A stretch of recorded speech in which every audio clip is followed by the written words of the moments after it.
خیبر پختونخوا میں قومی اسمبلی کے 3 حلقوں پر ضمنی الیکشن 16 اکتوبر کو ہوگا۔ پشاور میں قومی اسمبلی کے حلقہ NA 31 پر PTI، ANP اور جماعت اسلامی کے درمیان مقابلہ ہوگا۔ اس حوالے سے ہم اپڈیٹ کریں گے عامر جمیل۔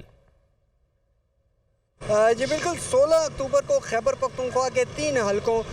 NA 22 مردان، NA 24 چارسدہ اور NA 31 پشاور میں ضمنی انتخابات منعقد کیے جا رہے ہیں، اور اس وقت بھی ہم اسی حوالے سے NA 31 پشاور میں موجود ہیں جہاں پر اگر کل امیدواروں کی بات کریں تو وہ 8 ہیں، لیکن اصل مقابلہ جو ہے وہ 3 امیدواروں کے مابین توقع کیا جا رہا ہے، جن میں سے عوامی نیشنل پارٹی کے حاجی غلام احمد بلور صاحب ہیں، پاکستان تحریک انصاف کے چیئرمین عمران خان ہے اور جماعت اسلامی کی جانب سے محمد اسلم خان ہے۔ ان تینوں کے مابین سخت مقابلے کی توقع کی جا رہی ہے، اور اگر ہم اس حلقے میں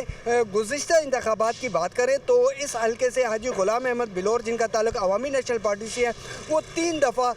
جیت چکے ہیں، جبکہ پاکستان پیپلز پارٹی 2 دفعہ اور پاکستان تحریک انصاف بھی 2 دفعہ اس حلقے سے جیت چکی ہے، جبکہ MMA 1 دفعہ اس حلقے سے جیت چکی ہے۔ ووٹرز کی بات کریں تو اس حلقے میں کل ووٹرز کی تعداد 4,73,108 ہے، جن میں سے مرد ووٹرز کی تعداد 2,73,000 سے زائد ہے اور خواتین ووٹرز 2,10,000 سے زائد ہے۔ الیکشن کمیشن کی جانب سے 265 پولنگ اسٹیشن قائم کیے جائیں گے، جن میں سے 146 پولنگ اسٹیشن جو ہیں وہ مردوں کے لیے ہیں اور خواتین کے لیے 117 پولنگ اسٹیشن ہیں، جبکہ 2 پولنگ اسٹیشن کمبائن بھی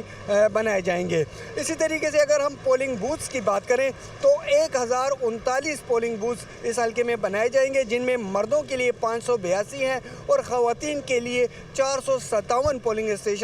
پولنگ بوتھس جو ہیں وہ قائم کیے جائیں گے۔ جی